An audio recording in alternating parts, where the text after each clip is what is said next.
Hey, want to skip those ads and get early access and bonus episodes of all Banana for Scale shows? Hop on over to truestory.fm/join and discover all the cool perks that come with being a member of the Banana for Scale family. Coming up on The Devil's Details, William Blake. More like William Cake. Am I right? BAZAM! The Paintings of William Blake.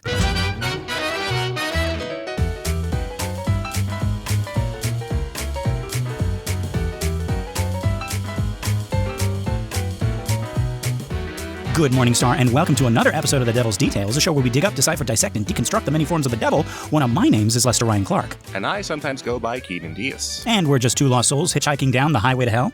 And with the help of Blake's bodacious badonkadonk, we managed to hitch a ride, and we took a trip to a very tasteful art gallery. Mm-hmm. So we're taking a little break from Revelation to specifically talk about William Blake's Revelation paintings, specifically the ones featuring the Great Red Dragon and or the Beast. Mm-hmm.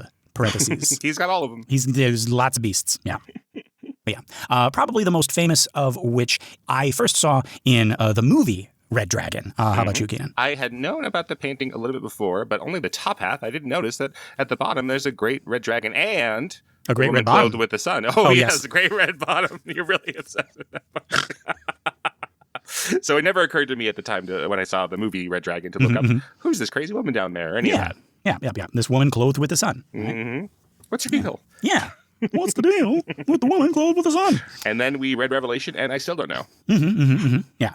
Actually, apparently, most interpreters don't know, or they can't agree. Right. She's Mary. She's Israel. She's none of them. She's all of them. Yeah. She's us. She's you, listener. I actually first encountered Blake's other stuff when I was reading Paradise Lost, and I think we mentioned it in our Paradise Lost season. He is the other group of illustrations that you will see whenever you Google image search Paradise Lost, right? The first is Gustave Doré, those very, very cool black and white sketches. And then you get William Blake's interpretation where Satan looks a little bit like Harpo Marx. And yeah, we mentioned that in our Milton season. Right. So now we're going to look at Blake specifically. And, I first encountered Blake and didn't know much about him besides his one poem, which is one of my favorite poems, which is The Tiger, which you might know. Yeah. Tiger, tiger, burning bright in the fars of the night. What a mortal hand or eye should frame thy fearful symmetry? Or try. And you have to say it just like that, folks. Right. And it turns out, looking at this, that is a poem about God. I just never knew what it meant before at all. At all. Yep. And now that we've re-encountered him here, I'm like, oh, of course, this is about, who's the creator of the tiger, who creates chaos in the tiger. But it just has this wonderful, rhythm to it. And I didn't know that was a paired poem with a poem called The Lamb, which is about, the God making the lamb. Yeah. Who now we know from Revelation. Now we know, and knowing is half the battle. But yeah, from Paradise Lost, I actually found out about his, I guess you would have to say this is his manifesto, The Marriage of Heaven and Hell. And we're going to talk a little bit about that as well. But before we do that, I wanted to talk about the man himself, William Blake. So he was born in London in 1757 to a working class family. His father was a hosier. That's not a slur. He sold stockings and underwear is what that was. Right. Now, from childhood, Blake claimed to have visions, angels in trees, God putting his head through a window, the prophet Ezekiel sitting under a tree.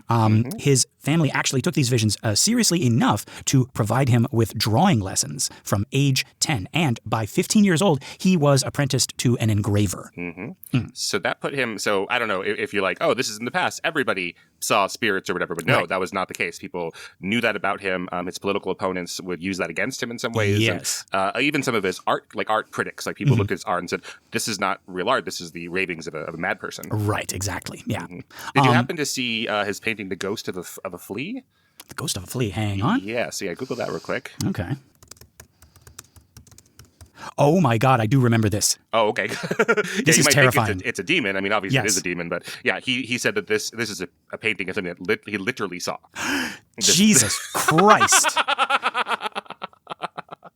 Yeah, of a ghost, of a literal flea, in the room with him. Wow. Yeah, folks, do yourself a favor or not. I don't know if this is doing yourself a favor, but this is, just Google image, the ghost of a flea. As soon as I saw it, I was, I remember seeing this in some book or other about demons or probably night terrors, right? This is one of the OG paralysis demons, I guess. I think so. Yeah. Yeah, I think you would look at this and say, well, that's the devil. But you had different ways he depicted the devil. But, right, the ghost of a flea. Jesus Christ. Well, thank you very much, Keenan. You're that is going to haunt my nightmares. Good. Oh my gosh, there's a ghost of a flea action figure. Oh, great. Well, I didn't know I needed that in my life, but Jesus. Yeah, this painting, The Ghost of a Flea, is like 22 centimeters tall. It's a really tiny painting, so that's like 10 inches or something. Yeah. Well, it's of a flea. Right, exactly. Oh wow. Okay. Well, I want to close this tab, but it would be very upset at you. I know. I don't want to get it angry. Jeez. Okay. Well, there we go. I had sexy dragon badonkadonks in my mind, and now they've all been pushed out. Okay. Well, how do you think William Blake felt? Yeah, I know. This literally happened to him. Ugh. Okay. But I want to talk about, so I said that he was apprenticed at age 15 to an engraver. So engraver meant something very different in Blake's time than it does today. We think of, engraving as like, carving someone's name into a trophy or, on stone or jewelry or something like that, right? But in the 18th century, engraving was the printing industry. It was how you reproduced images before photography existed. So an engraver would take a copper plate and use sharp cutting tools to carve lines into the metal. Then you'd ink the plate, then press paper onto it, and the ink would transfer from the carved grooves to create a printed image. This was the way to reproduce illustrations for books, for magazines, scientific texts, catalogs, anything that needed pictures. If a publisher wanted illustrations, they hired an engraver. And this is how Blake made his living for the rest of his life after, he I don't know what you call it, graduated from his apprenticeship. Right.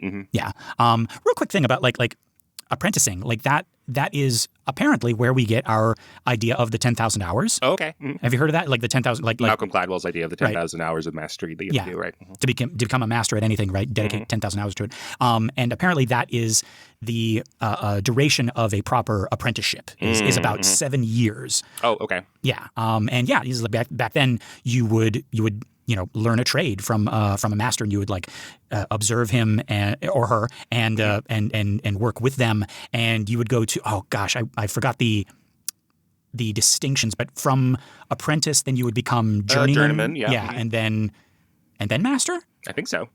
I thought there was another one in there. Well, yeah. And then probably like a teacher in your own right? Passing on the knowledge, right? Yeah, because it's not like a board that says, "Oh, you're good at carpentry now." So just the amount of time you put in is how you would measure it. Yes, yeah. But yeah, so he was an apprentice engraver, and then he became an engraver, and that's basically how he paid his bills for the rest of his life, right? Doing freelance engraving work for publishers, reproducing other people's artwork for books and catalogs. It was skilled but very tedious work that barely paid the bills. It makes me think of kind of what Mozart had to do, just kind of doing these little odd jobs for people. These little commissions. Yeah. I think his engravings are pretty extraordinary. I like all of these paintings we're seeing, but oftentimes if you have an engraving of it, it is better preserved because it doesn't. They're black and white, and so we don't deal with the actual painting or the coloring fading or any of that stuff. Right. Yeah. But yeah, in today's language, it would be something like a commercial graphic designer or something like that, right? Yeah, but way more physically demanding. But yeah, so this commercial engraving work supported Blake and his wife Catherine for decades, though it never made him wealthy.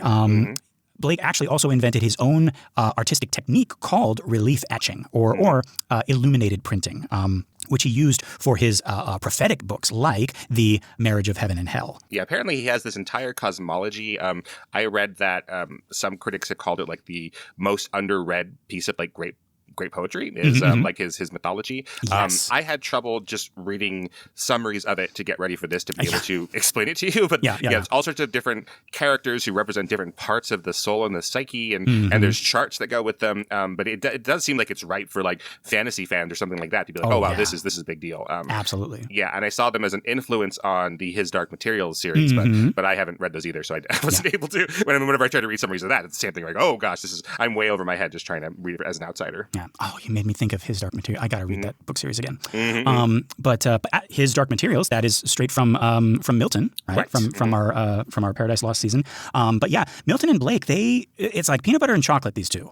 But yeah, Marriage of Heaven and Hell, after Paradise Lost, that was kind of like the gateway, and I was like, okay, I got to look at this Marriage of Heaven and Hell. And I remember picking up a copy in the college library at UNLV and just sitting down and wondering at the beautiful illustrations, because there are illustrations throughout this book. It is a book. It is a book of text, but it, like, just the borders and the little margins are filled with his pantheon of creative beings.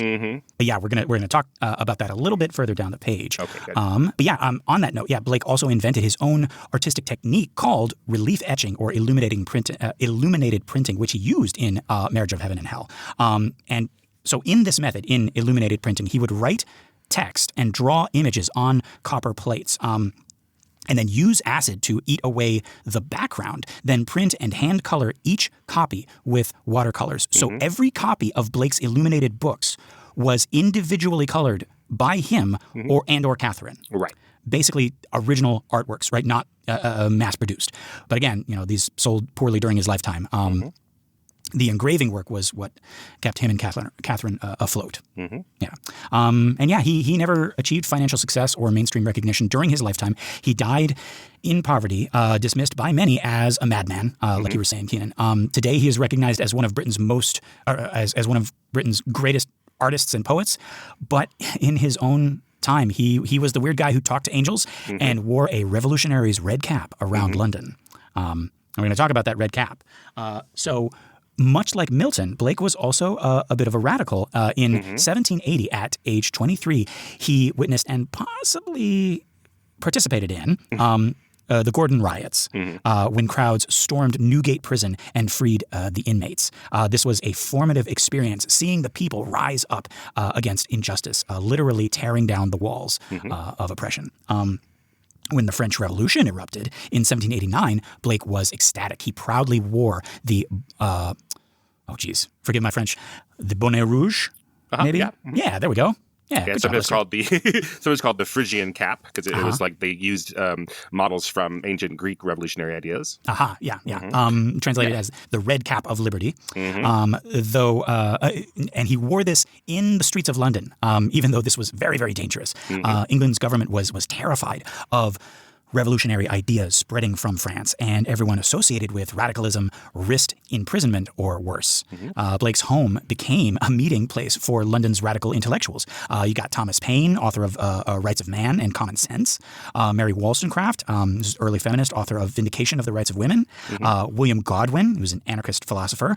Joseph Priestley, radical theologian and scientist. This was the revolutionary vanguard, and Blake was right in the middle of it.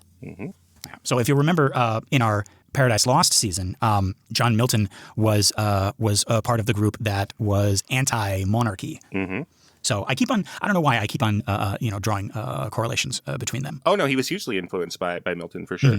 Yeah, so I think it's also worth pointing out, so Milton was writing in, the early 1600s, and these Blake paintings are in the early 1800s, and so in between those is what we would call the Enlightenment, which I think I said it earlier when we were talking about that, and romanticism with the devil, and how we depict the devil in Paradise Lost and other things. Like middle finger to the Lord. Yeah, exactly. But essentially, there's a gross oversimplification, but essentially we have, artistic movements that go back and forth between some sense of classicism and then some sense of chaotic romanticism, just back and forth over and over again. So so he is when he is doing his paintings and his poetry that are in conversation with Milton. That's also about like not just I like these poems. It's about his ideals and his his very idea that like, hey, there's no set order in the universe of how to be a good person. Bringing back the idea of like anti-heroes and in the devil and seeing like the devil as potentially heroic and beautiful. Yeah, actually, Blake even helped Thomas Paine escape to France when Paine was about to be arrested for sedition. I don't know if non-Americans know Thomas Paine. I don't know what he's thought of at other places, but he writes Common Sense, which is the pamphlet that really galvanizes the American Revolution. Yes. Blake himself was tried for treason in 1804 after allegedly shouting "Damn the King" while ejecting a drunken soldier from his garden. Right. He was acquitted, but that was a close call for our buddy Blake. Just in case we have people who don't know her either, Mary Wollstonecraft is this feminist, and she posited the idea of what she called free love that is different from the free love that we practiced in America in the 60s. But she was talking about like marriage is a form of slavery and like a woman being the property of her husband and all that. So she and her husband were against that, and then she became a very famous, very influential feminist. And then she's most known today because her daughter is so famous. That's Mary Shelley. Yes. The name of her daughter. Yes. Is Frankenstein. So we have Blake and then Blake's marriage to Catherine was in the mode of the Shelley-ish free love idea that he did not own his wife, and they rejected ideas like that. Yes. And Blake's political views infused everything he created. He raged against industrial capitalism, those, quote, dark satanic mills, as he called them, and the brutal exploitation of workers, especially children, forced into factory labor. He attacked empire, capital E, empire, and war, Britain's endless bloody military adventures around the globe.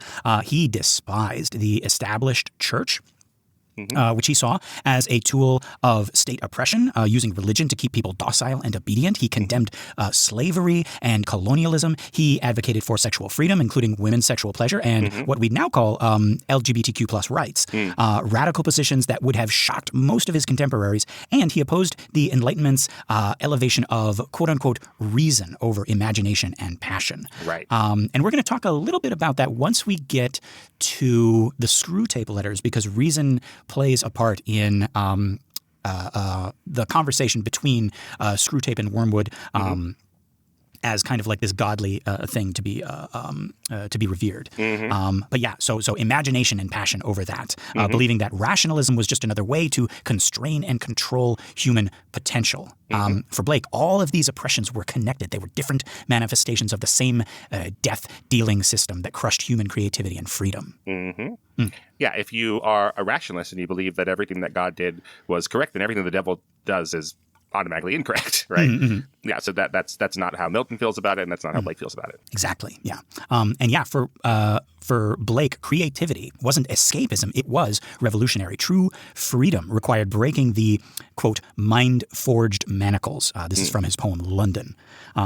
The mental chains of conventional morality established religion and capitalist exploitation that kept people enslaved. This brings us back to something that we mentioned from our Milton season, our Paradise Lost season. In The Marriage of Heaven and Hell, Blake wrote that Milton was, quote, a true poet and of the devil's party without knowing it. Right? He was a true devil's poet, and he didn't even know it. Yeah. Blake, it was right there. Just zhuzh it a little bit. Just swap the two things. Come on. But no, what did he mean by this? You'll remember in Paradise Lost, Milton intended Satan to be the villain and God and the Son to be the heroes. But folks, Milton's Satan was so charismatic, so passionate, so magnificently rebellious, right? Quote, remember, better to reign in hell than serve in heaven, right? That he steals the show. Milton's God, by contrast, is authoritarian, tyrannical, cold, right? Yeah, unknowable, right? Where we empathize with the devil. Exactly. Whether he was setting out to like make a, I don't know. I think he kind of was. I guess we were in both places in our season, but like he was writing an epic poem about this, and he ended up focusing a lot on the devil and putting him as in heroic form. At the very, very top, he says, "I'm going to try to justify the ways of God to men." Right. And I remember in that season, I said, I love all of these characters, but I think he failed at that. If that's his thesis, then I think he failed, right? Great poem, seen by some as the greatest in English literature, but if that's the goal, then he missed. But what a miss, folks. But yeah, Blake argues that Milton's poetic genius subverted his conscious theology. So it was Milton unconsciously doing this, like putting Satan in the spotlight, right? The poet in Milton sided with energy, rebellion, and freedom. That's Satan. Even though the theologian in Milton tried to side with order, obedience, and authority. That's God. Right. And as we've been saying, right, this wasn't just literary criticism on the part of Blake. This was his whole thesis in The Marriage of Heaven and Hell, right? That was his manifesto. The creative imagination naturally sides with energy and freedom. He keeps on using that word energy, right? Industrialized religion, by contrast, sides with repression and control. And so I want to talk about that briefly before we get to the paintings. So Marriage of Heaven and Hell was written and illustrated from like 1790 to 1793. It is Blake's most famous and controversial work, and yes, it was absolutely seen as blasphemous at the time. The title alone was enough to get him in hot water, right? Suggesting that heaven and hell need to come together and create something new. The book's core argument starts with the principle that, quote, without contraries is no progression. So you need opposing forces like energy and restraint, desire and reason, and what religion calls, quote, evil and good for anything to happen. So without tension, there's only stagnation. Blake then flips conventional morality on its head. Energy, what religion calls evil, is actually good because it comes from the body, from desire, from passion, and it's the source of all creativity and action. Meanwhile, passive reason, what religion calls good, is limiting, it is repressive, it is controlling, diminishing life itself. And in Blake's most provocative move, he argues that the devil is more honest than the angels. He literally includes sections titled The Voice of the Devil and Proverbs of Hell, using the devil as his spokesperson for truth against religious hypocrisy. Yeah, I think we gotta look at this thing at some point for the show. But yeah, just a couple of excerpts from these proverbs, folks. Quote, the road of excess leads to the palace of wisdom. Sooner murder an infant in its cradle than nurse unacted desires. The tigers of wrath are wiser than the horses of instruction. Now, why does he spell that tiger normal? In the poem, the tiger, it's Tyger. Tiger. I think he's just being Blake, I think. This is Blake being Blake. And the last one, exuberance is beauty. Aha, right. I like that. Yeah. But yeah. So like a lot of romantics, like the ideas, the ideals that someone lives by, that is what makes them heroic or unheroic. It doesn't matter if they're literally evil, literally the source of all evil. Like we can learn, good ideas of how to live from them. So that whole road to hell is paved with good intentions. That is not what Blake or Milton subscribe to. Right. Yeah. But yeah, there's also this bit where Blake attacks Emanuel Swedenborg. This is a mystic whose theology was popular at the time, for being too conventional and for, quote, conversing with angels who are all religious and not conversing with devils who all hate religion. So Blake's point was, if you only listen to the respectable, approved voices, you miss the truth. The devils, the rebellious, passionate, transgressive voices, have insights that angels might lack. All right. Was this blasphemous? Hell yeah. The established church saw Blake's works as dangerous heresy, saying stuff like evil is good and energy from the body is holy, right? And speaking through, quote, the voice of the devil, right? This challenged everything conventional Christianity taught. Yeah. It's interesting to see that he, died of natural causes after some of the things that he said, that he wasn't murdered in the street or dragged to jail and tortured. Died of natural causes. Where's Galileo? Don't you worry. You'll see him real soon. But yeah, so Blake's vision was basically true Christianity is revolutionary, imaginative, liberating, but institutional Christianity is the opposite. So Blake sides with the, quote, devils, right, the rebels, the artists, the visionaries, against the, quote, angels, right, the priests, the authorities, those who preach obedience, right? So this was the interpretive lens Blake brought to everything, including his Revelation paintings. So now let's take a look at those. Between 1805 and 1810, Blake created over 100 paintings illustrating the Bible for his patron, Thomas Butts. Right. You know him. You love him. Yep. And the butt set. And the butts set, which has the most color, and it is the largest of all of the different sets. Right. But actually, yeah, just a little kind of recap. So there are several sets of Blake's paintings, and they're different versions of the same. And I think you found the word in that episode, Keenan, the same study. Right. Yeah. So you might see a painting of Blake's and be like, wait a minute, I remember this being like a little bit different. And that is because Blake did different versions for different wealthy patrons. Right. They would, an artist in this time would make a little sketch or little miniature drawing for themselves, the study, and then they would do other copies of it. So they would sell those to the patrons or be commissioned to them by the patrons. So we have a bunch that are a little bit different, and he'd like talk to some of the patrons, if I understand this correctly, be like, how do you see this? How do you want this? And they were often like being purchased, I don't know, like for private homes, not for museums. Right. Yeah, so some of the coloring would have to deal with that as well. Like, where is this going to be in your house? Yeah. And from what I remember, the three most prominent patrons, at least for the Paradise Lost pieces, were Thomas, Linnell, and Butts. Yeah. Right. And the most prominent was... That's right. It's always the butt. Was Mr. Butts. Yeah. Biggest muscle in your body, folks, by the way. Oh, yeah. Not your body, everybody's body. I'm just saying. Biggest in your mom's body. Definitely in this dragon's body. I mean, oh, yeah, definitely. 7 heads, 10 horns, and 1 whole bakery. Anyway. Yeah, I did see some of his drawings of the Book of Job as well. So he has hundreds of them, and not just the parts of the Bible with the devil in them, but I think from what I gather, like those are just like the most distinctive. They seem to have brought out like the most Blakiness in him, So those are the ones that people tend to look at today, are the ones about the devil. Yeah. I like how you call it. The most Blakiness. Yeah, I want to talk about that. I want to talk a little bit about Blake's distinctive style. It is immediately recognizable. He worked primarily in watercolor with ink and graphite, creating images with muscular, exaggerated human forms. His figures have extraordinary physicality, bodies that express spiritual and political realities through their very shape and proportions. And yeah, folks, I've said before, even in our Paradise Lost season, that Blake's Satan looks a lot like Harpo Marx to me.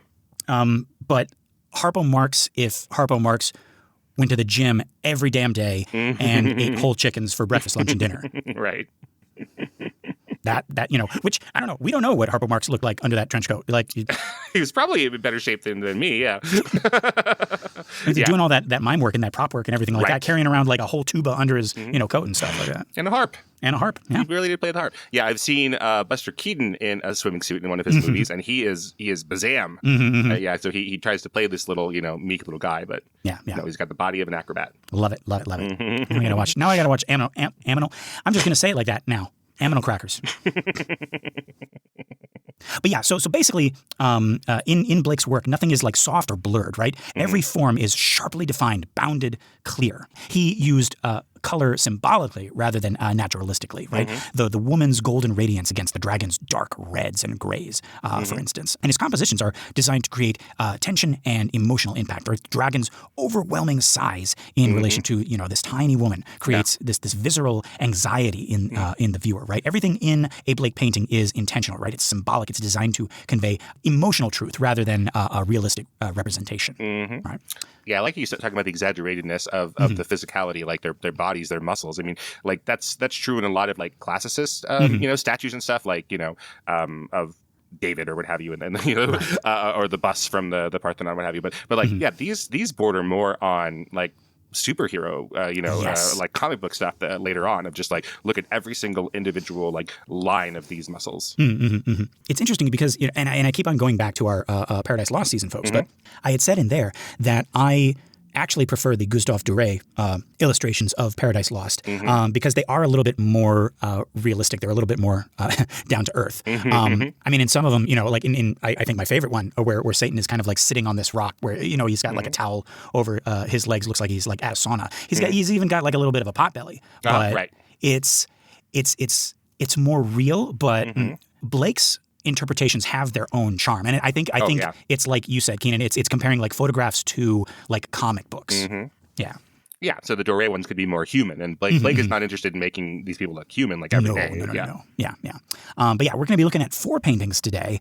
So fire up your Google image search. We are going to be looking at the Great Red Dragon and the Woman Clothed with the Sun. I think it can be found in the Brooklyn Museum now. And then after that, we're going to be looking at the Great Red Dragon and the Woman Clothed with the Sun. No, I'm not having a stroke.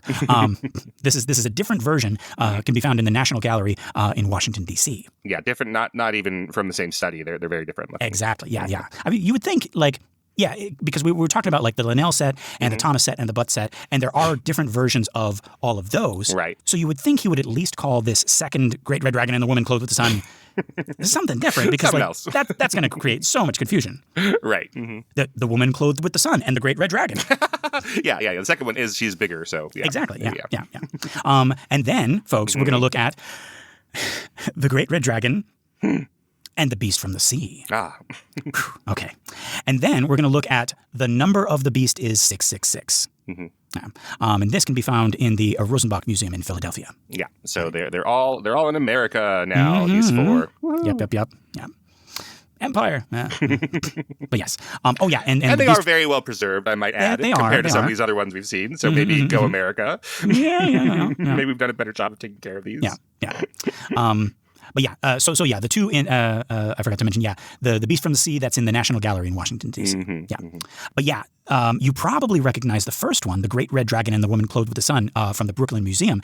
It was featured in the 2002 film Red Dragon, and also Thomas Harris's 1981 novel, where the serial killer Francis Dollarhide, played by our one and only Ralph Fiennes, has it tattooed on his back, and he becomes obsessed with becoming the Great Red Dragon. Yeah, I don't want to spoil that exactly for people, but so he wants to become one with this painting, and it's a very violent movie. He does awful things, as we said last week, to like families and stuff. But what he does to become close to that painting is one of the most shocking things I've ever seen in the movie. And it's certainly like less violent than the other stuff, but it is one of the ones where I'm like, holy hell, this movie is insane. Yeah. If I'm thinking what you're thinking, you say become closer. I think that's when he was trying to stop.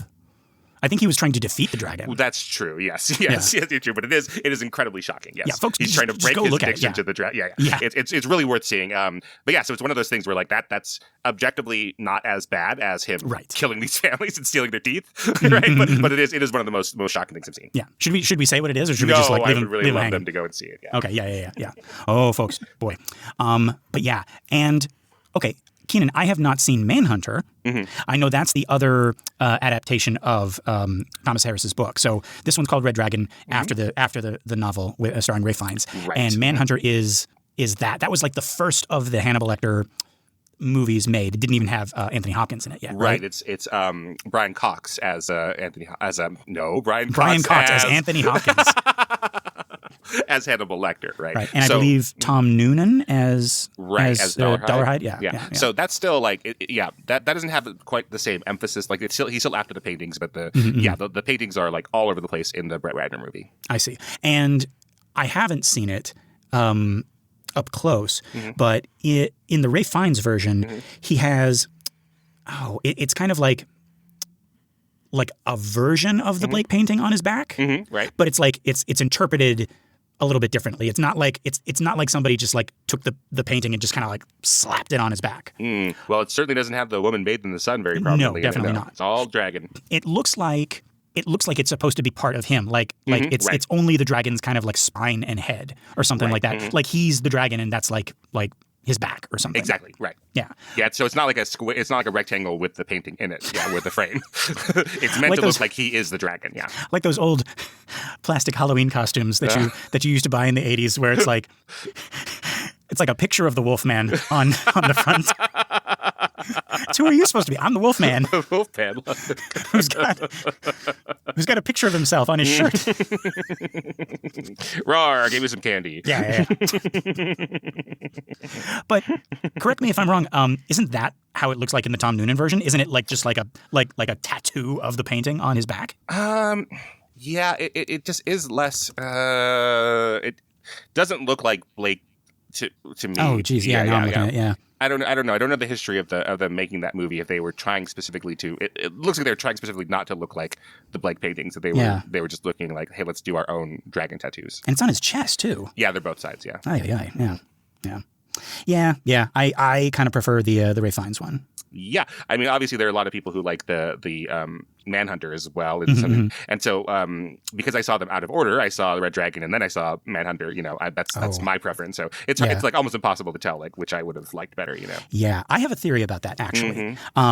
If you have to kind of know which one is the better interpretation before you do this, but like I'm talking about like the order of in which you kind of like consume the art, right? But like, and I do this for like books and movies. Like I'm actually very happy that I was introduced to Stanley Kubrick's Shining before I read Stephen King's book. Oh yeah, absolutely. Because that kind of path from watching this amazing movie and then reading the book, doing it in that order, made me like the book more. Okay, right. And I feel like if I had done it the opposite way, if I had read the book and then watched the movie, I'd be like, what the hell is this? And I would have missed the genius, that Stanley Kubrick was bringing. Yeah, that's fair. Yeah. And I think same thing, like, I saw the movie Wizard of Oz before I read the book. And I was like, okay, this kind of like reading the book kind of expanded it for me. Right. I saw The Godfather before I read it. Yeah. And that, I was like, oh, geez, like I should have done it the other way around. I don't think it's a very good book, right? It isn't. Okay, yeah. But that's what I'm saying. You need to start with the lesser, and then that way, like you're going up, right? So I'd be like, but how would you do that if you already knew that the movie was better than the book? So you have to kind of like just by happenstance read or consume the worst one first. Right. Okay. And then you're like, geez, Godfather is like, well, I guess it's kind of interesting. And then you watch the movie, it's like, oh my God. Oh, would that I could, yeah. Yeah.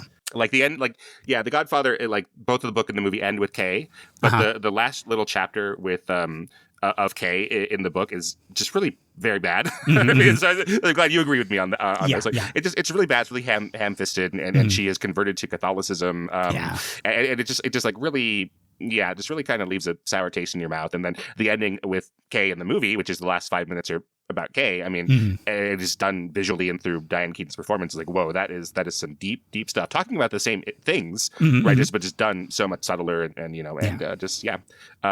just more poetic even. Coppola understood show don't tell, and Puzo was just like tell. It's the end of the book. You got to tell him. What you mean. No, there was a scene. She goes to visit Mama Corleone, and it's like, oh, Mikey's not here right now, right? And is walking away, and I think it's like the end of a paragraph or the end of a chapter, or just maybe the end of me reading that book. I put it down. I was like, well, fuck this, because it was something like and the cold realization slipped over Kay that her husband was a cold-blooded murderer, right. And I'm just like, we know. Yeah, so you might have ended like 2 paragraphs before the end of the book. Yeah, so the book ends with her going to church and says that she's going to pray for the soul of Michael Corleone. Oh, wow. Great. Yeah. I don't know. But yeah, so yeah, I'm hoping that, and same thing, Red Dragon and Silence of the Lambs. Like I saw the movies first, and that kind of like, helped me a little bit with the books. Hannibal Lecter has red eyes in the book. What the hell? So does Bunnicula. Yeah, but you see him on the cover of the book. Right. Red eyes. Freaking. But yeah, actually, speaking of this, let's talk about this first Red Dragon painting, right? The one from the movie and the book. In this version, the dragon dominates the composition. His massive muscular back faces us, wings spread impossibly wide. They don't even fit within the frame. Right. His tail sweeps across the image. Below him, tiny and vulnerable, the woman lies prone, glowing with faint golden light, hands raised in prayer or supplication. This image is terrifying. I especially like that we don't get to see the face of the dragon. Or the face is. Right? Yeah. Multiple heads. So you see the backs of the heads, right? The cluster around his neck, right? And those are the 7 heads looking down at the woman.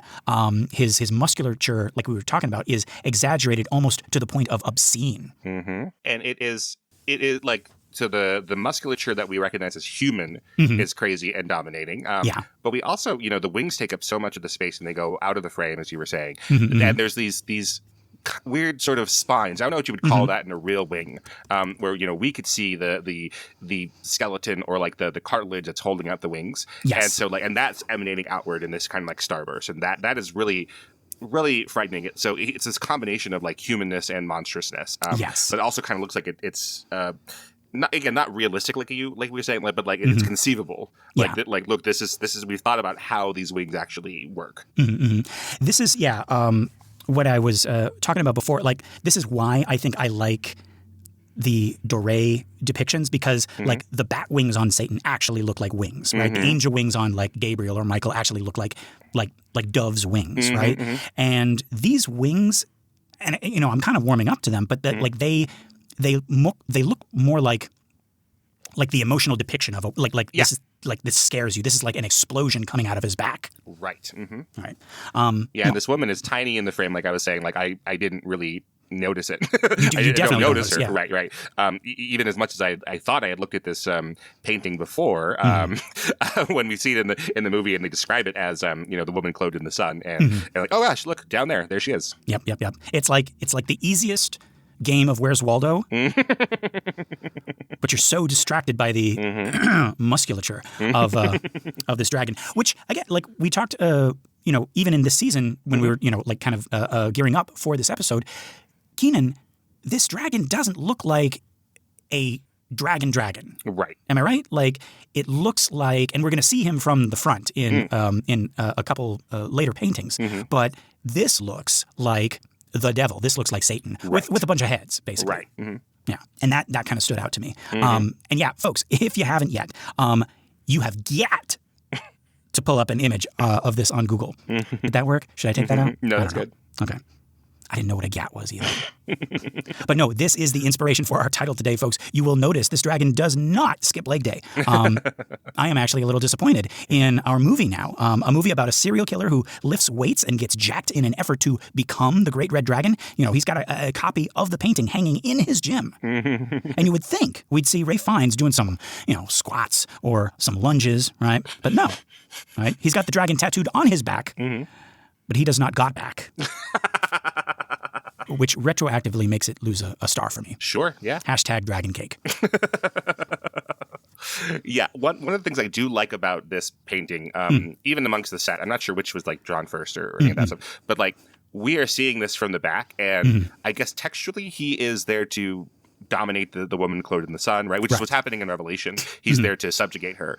Right. But it really feels like he is showing off his body to us. Like, yes. And like, hey, like this is even scarier is for you to look at the back of me and then wonder about the front of me and all this terror. And yeah, you kind of see the woman in profile being, tortured by what she sees, but we're left to judge it, which would just feel more of our modern ideas of what the devil is, right? Like it's unfathomable to look at, and you wouldn't want to be caught looking at the devil. Yeah. Like this is all you get of the devil. Like in your this is all your mortal brain can handle, right? Right. You're not the woman clothed in the sun who is seeing the the full face and being terrified. This is the rest of him will melt your mind. Yeah. And I guess the last thing I want to point out is that we get to see some of his spine that does make him look more lizardly. I guess we're thinking that's like what the dragon is. So like we see that like popping through the back, like kind of a lizardy spine. Yeah. Where we see the individual vertebra. Yeah, it's a little bit kind of like poking through in kind of like for the formation of his tail. Which, this is, I would call this a dragon tail, not a devil tail. It's just kind of... Yeah, that's true. Yeah, it looks like a salamander's tail or something like that. Yeah. But it's like big and muscular. It's like it's like the thickness of his thigh. Right, yes. Yeah. And also as I'm working my way down the painting now, I see that he has normal human feet. Yeah, no hooves, no nothing like that, right? No dragon feet, yeah. And folks, if you do work out, like, that getting calves like those, that is a hard thing to do. So I'm just looking at these things and I'm just like, what's your secret, devil? Yeah, the calves have two lobes to them because they're so well defined. Yeah, he's got butts on his calves. He's got butts on his butts. That's true. And like right above the spine, there's another butt. I'm just saying, like right above, at the, you see, at the center of the painting, that's dead in the center, right? There are, yeah. yeah. Oh, no, go ahead. You know, 7 heads, 10 horns, and at least 4 butts. Yeah, and I don't know if this is meant to be a certain part of the story of Revelation. It kind of feels like, because it's sort of in this black, you know, crayon-y void, that it's like this is them like almost like waiting off stage to be called for the story of Revelation. You know, where they're sort of in the void and they kind of come out from nowhere in the actual text. It looks like he is standing on the waves of the sea. Oh, I see what you mean. Yes. Mm-hmm. Yeah. But there's stars there. Yeah. Yeah, you're right. So you're right. This could be like chaos, like we were talking about. Right. And I forget this every single time, but his tail is wrapped around the woman. Right. And there she's got the moon under her feet, but you might miss it because it's a crescent moon. It's not like moon that we think of. No, the moon is in the center of the painting in the devil's back. We did it. Yeah. I don't know why I'm fixated on this. I just, I do. It's like right there. You can't miss it. No, this is a great painting. The other ones in the rest of the set are really cool and very interesting and really relevant to Revelation. This for me stands out as a great painting, even without knowing Revelation or any of those things. Like I think just the composition and how crazy it is for him to be expanded out of the frame and all of his like lateral symmetry of his wings is just it's a wonderful look, just a wonderful composition. No, Keenan, you're right. Like there's a reason that Thomas Harris used this specific version of the painting. Like there's another painting, The Great Red Dragon and the Woman Clothed with Sun, that he could have been referring to in his book, and we could have seen, on the big screen. But we see this one specifically. Right. Yeah. But yeah, let's talk about that other one, actually. This is another painting of with the same name. This is The Great Red Dragon and the Woman Clothed with the Sun. But this one is a little bit different. We see our Great Red Dragon, what would you call it, from above? Well, we're seeing them from beside as he's above her. Right. He's above her. He's looking down. So we're kind of seeing him almost like from a top-down thing. Yeah, I suppose so. I think you're right. Yeah. Right. He's like horizontal in the air. Right. Yeah. He's Draculaing above her. Yeah. Exactly. Yeah. And we still don't get to see his face. He's teasing us. Right. Yeah. It's more profiled, and the main face with the big horns. I mean, there's nothing in Revelation that says that there is one main face, one main head, but yeah, it's kind of hard for us not to think of it that way if there's 7 of them. So that one is denied to us, and we just sort of see the crowns and the horns circling about. Yeah. It's not just the reverse of the one that we saw, because the one that we saw, he's standing on chaos or standing on the void or standing on the sea, and this one he is I guess he's in mid-flight, but it feels, because it's a painting, that he's hovering above her. Right. He is like a bird of prey about to kind of swoop down on her. Right. And so he's clearly half the frame, and then she is on the bottom half. She's I don't know. There's other stuff around her, so she's maybe 40% of the frame, and he's 50% of the frame. Yeah. So just that size difference makes it feel like a little bit more like she is defiant, or that she has some power. At least it's not. She isn't captured with his tail yet. She's not totally subjugated. Yeah, he's about to swoop down and do that. And then in the story, we know that that's what happens. And she goes into the wilderness even when she escapes him and is tortured for dozens and dozens of years, right? 35 years. I know how many years. Yeah. No,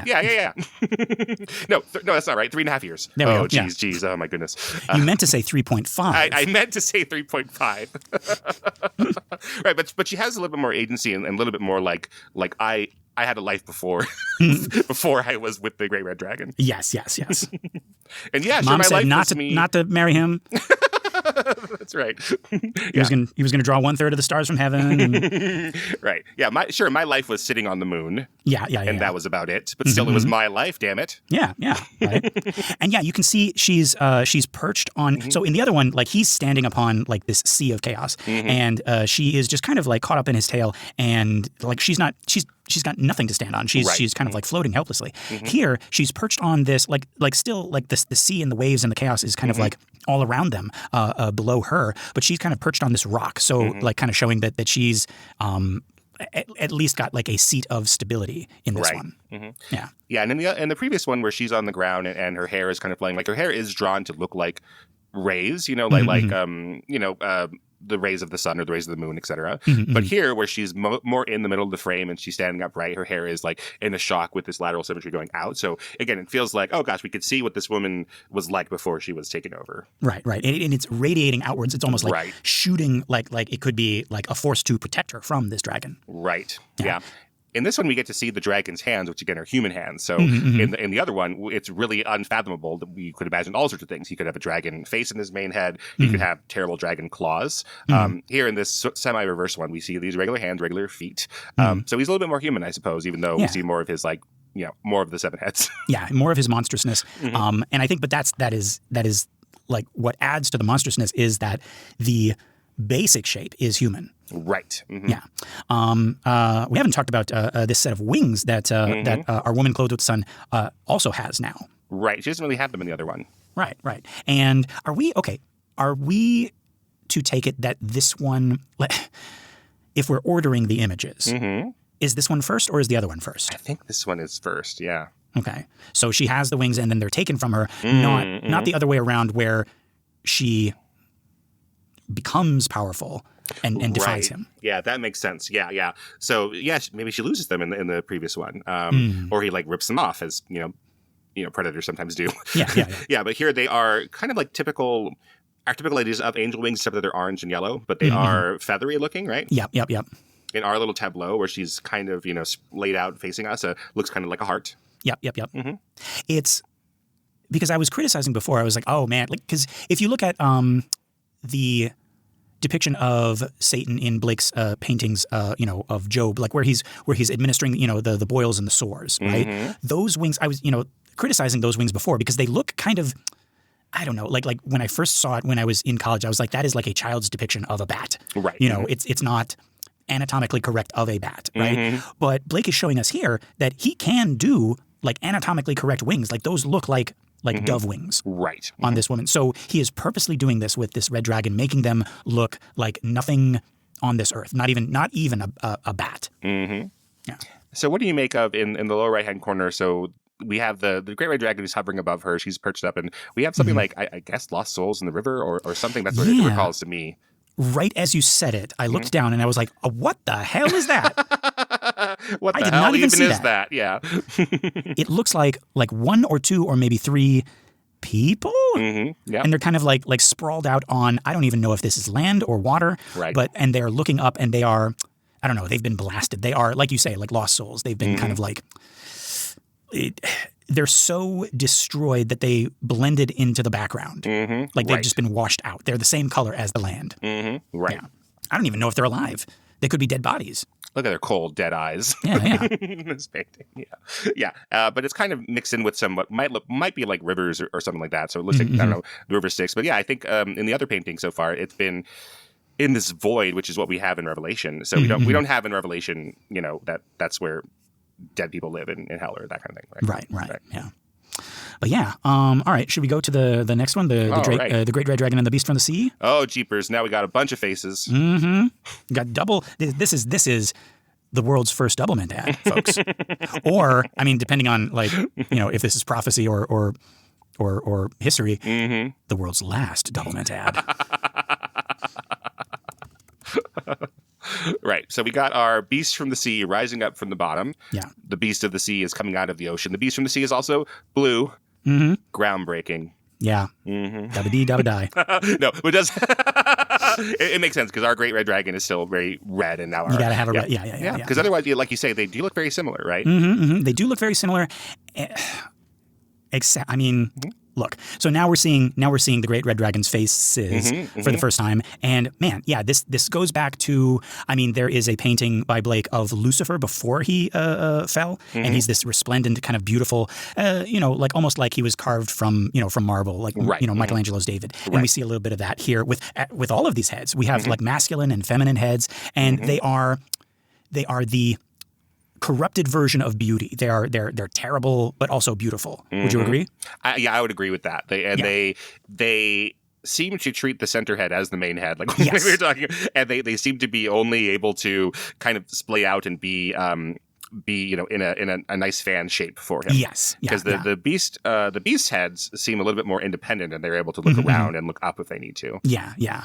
But it's almost like, I mean, it's like a jury and everybody's kind of like peeking over a balcony or something like that, right? And kind of like jostling for, like to get a better view or something like that, right? And just looking down and judging you. But I wanted to talk about, but I wanted to talk about like the beauty of this red dragon compared to, I mean, folks, Keenan, I cannot be blamed for, like, if there were a sound to accompany our beast from the sea, I think it would be, help me, I'm in the fucking sea. It is, folks, it is Jim Henson's Beast from the Sea. I'm here too. I mean, like just compared to it must have been intentional, like because look at the face and the details of Satan and all of his faces, and just how they look like carved out of alabaster, and now look at the Beast from the Sea. Right, absolutely. In the same painting, it had to be intentional. Right. Right. Now, there's nothing that told Blake that he had to draw a dragon beautifully. Right. Right. So it's not just like, oh, this one's called a beast, so that one has look ugly. A dragon is not beautiful by its nature. No, so, no. Yeah, he's making like this, and this right here, even more than our first red dragon painting. This one is like, that is definitely not a dragon. That is a Satan with 7 heads. Yes. Yeah.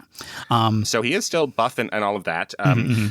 Luckily for us, or unluckily for us, the depiction of his opposite side of his cake is dong. Yeah, of his great red dragon. His great red dragon is covered by the beast. Yeah, but it's very clear because we see enough of his pubis that we know he's packing. We see a little bit of it. Yeah, he's got it. Yep. That's schmang. Leviathan.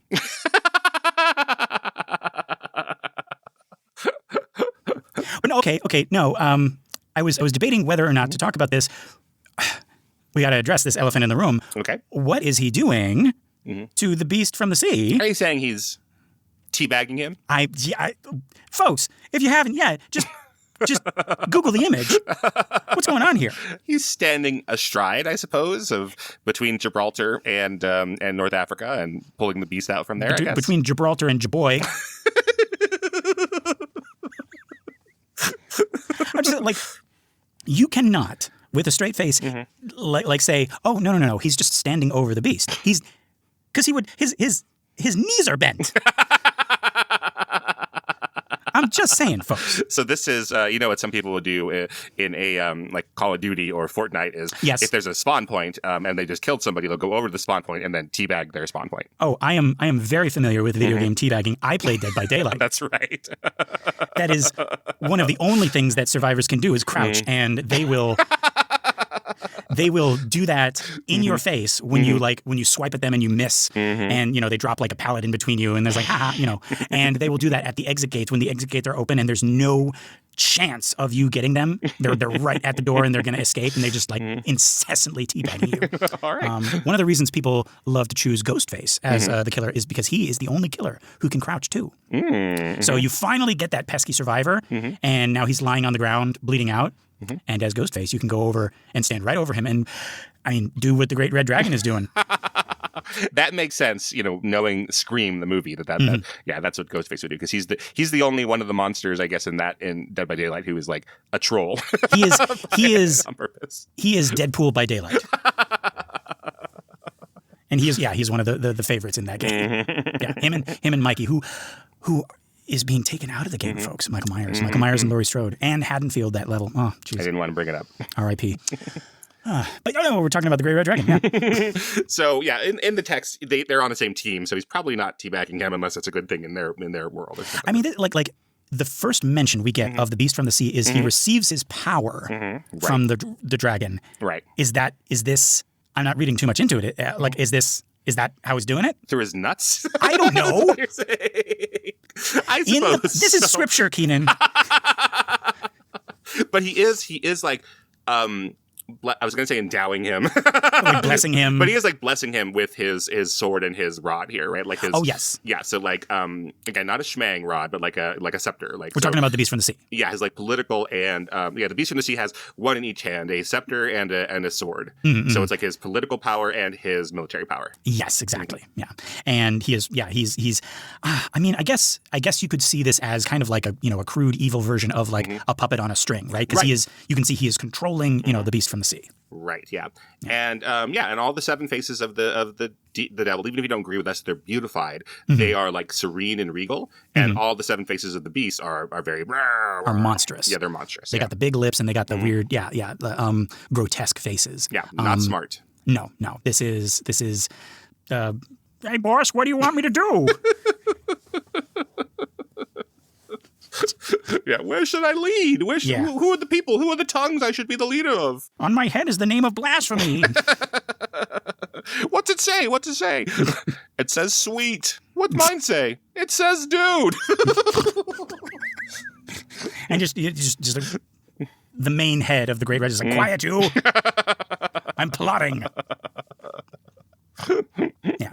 This is Scar and the Hyenas singing Be Prepared. And yeah. All right. So now we got our other beast in the next painting. I'm assuming this is not the beast of the sea. I was confused about that, but I think this is the beast of the earth. Right. Mm-hmm. Yeah. Our color coding might help here. Yes, I think because like he is not blue. Dubba-dee, dubba-die.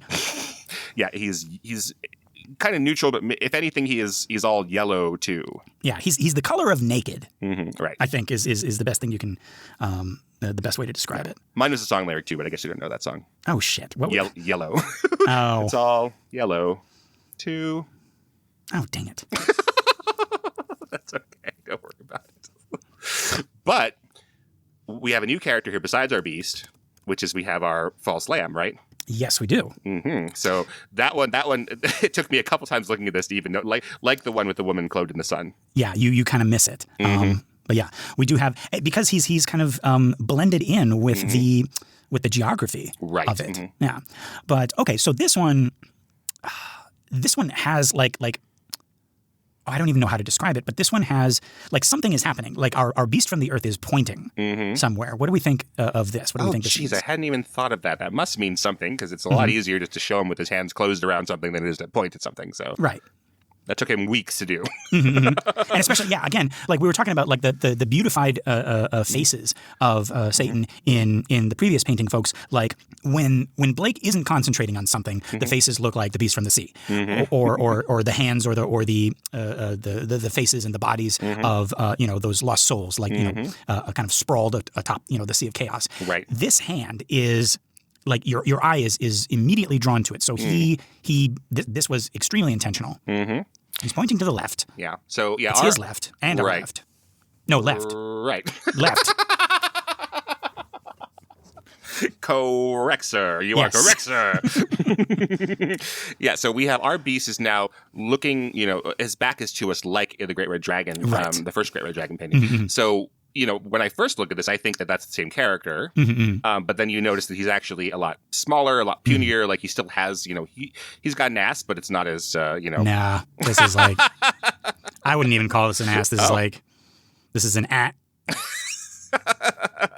I mean, maybe because he's sitting, but No, that's not the reason. Yeah. He's a punier version of him. So he's still like, in a comic book again, like even nerdy characters like Peter Parker or something are, completely buff before they become Spider-Man, Right. Yeah. So he's kind of like that. So he still is, musculature everywhere.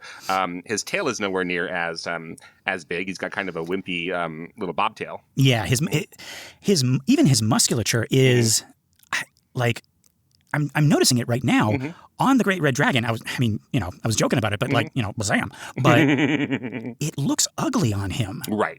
He looks like a monster. Yes. And not one that you would be like in awe of. Right. Yeah. Like the muscles are kind of like crowding each other. It's almost like they're moving under his skin, like a bunch of like gerbils or something. You know what I mean? Right. Yeah. And he sits on his little porch, which looks similar to the woman clothed in the sun's little perch. But yeah, we see that the floor here is not lava. The floor is people worshiping him, but crouching over, like crowds of people, as we hear in Revelation, right? Like worshiping the his false prophet, who is this lamb here. Yeah. Is that what he's pointing to? Is he? I don't know, but the lamb is in front of him. Right. And we should say the lamb has human hands. Yes. And the lamb is also not pointing to the left, but what is he doing there? Is he pushing against the left? Is he like warming his hands with the left? It looks like someone like in front of a fireplace or something. I am literally seeing this right now as you were talking about it. I didn't even see that the lamb had human. Oh God, this is he got disturbing. Yeah, because it's not Jesus. That's part of how you know it's not Jesus. It's the false lamb. It's ugly and right. terrifying. Right.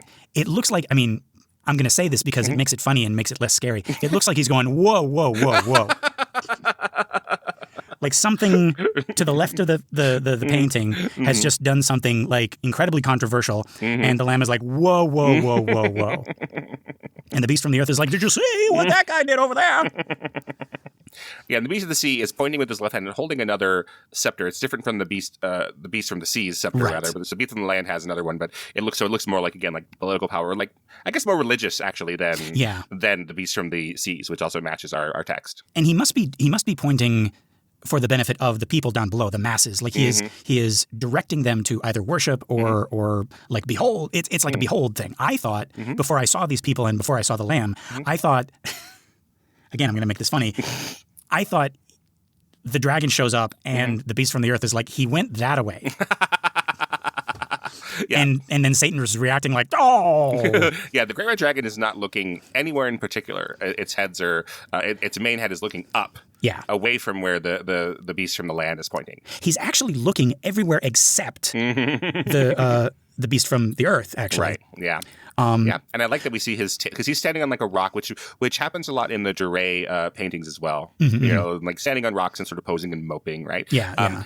So, but this one has a tail, so we get to see this tail, and it cascades over the side of the rock and is so long and you know, not being used right now to capture a woman, so it's coiled around itself. Yeah, it's like swirly and very serpentine. Yeah. Oh, okay. Now that I look at this, it's almost like he is posing for adoration. So you got the beast from the earth, and he's like, "Behold, the great red dragon," and you know all the the masses down below is like, "Oh, the great red dragon," and he's kind of like, "I'm ready for my close up," you know, type thing. I like that a lot. Yeah. And again, he's got this tableau. Like he can't help make it about him. Yeah. His wings are the background, like the landscape of his own painting. Right. Yes. Yeah. And he's doing. Oh, I'm just realizing now, his right hand. To our left, his right, is depending on the head that you look at it in relation to. If you look at it at the main head, he's kind of like clutching his heart and being like, oh, like, right. Oh, please stop. Your adoration is too much. But if you look at, it kind of goes into another head. Right. And if you try to kind of like in your mind erase the other heads, and it looks like he's doing like the thinker pose now. Right. And he's like, oh, I'm pondering, like heavy is the head that wears the crown of the great red dragon type thing. Yes. He's got so many of them. Right. I mean, he does seem a little bit restless. Like, yes, I should be teabagging somebody. It's not happening here.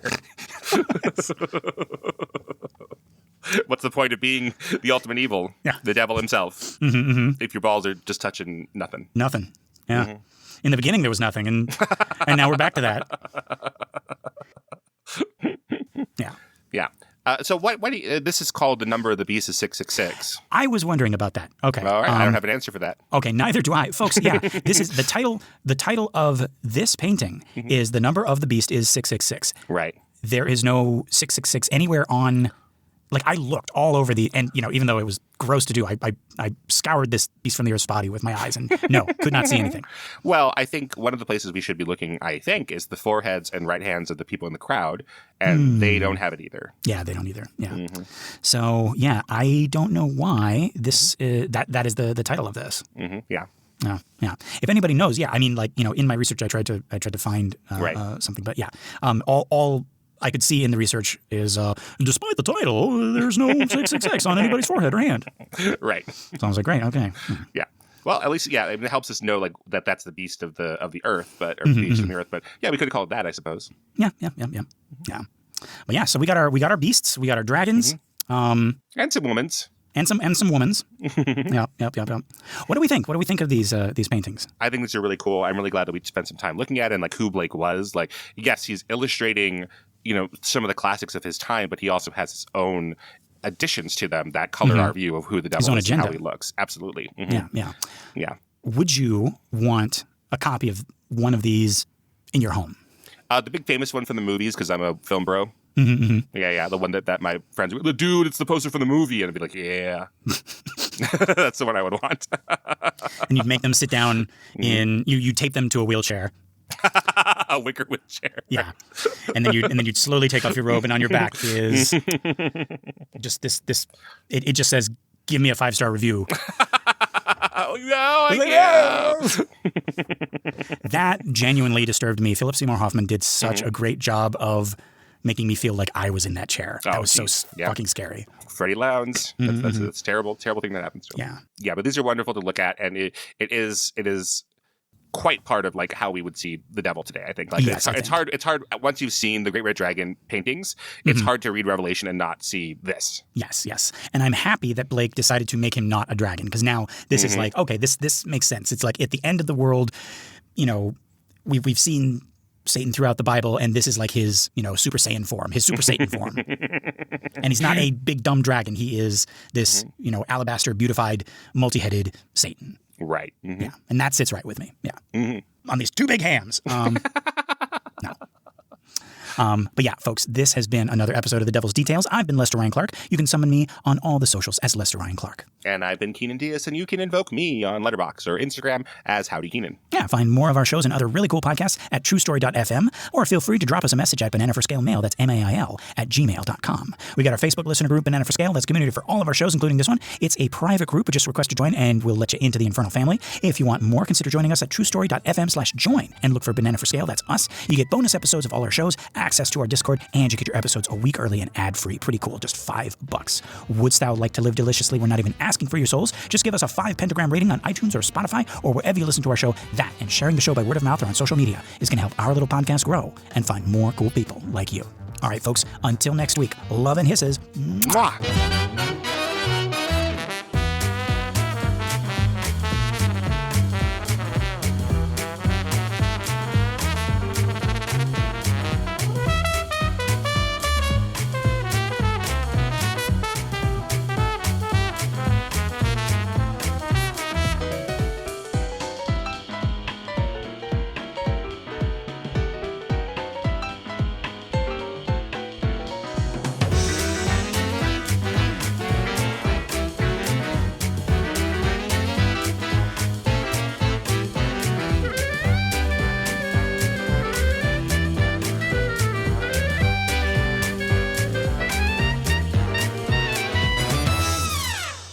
Okay, real quick, don't. Yeah, I forgot to share. So real quick, actually, I forgot to share this link. It's not quite germane to anything, but this is Blake's Behemoth and Leviathan. Oh, okay. Let's see. Where are you sharing it? It's right after your moi. Oh ho. Yeah, I should have warned. It's not scary like the Flea one that I bombarded you with. The Ghost of the Flea. Yeah.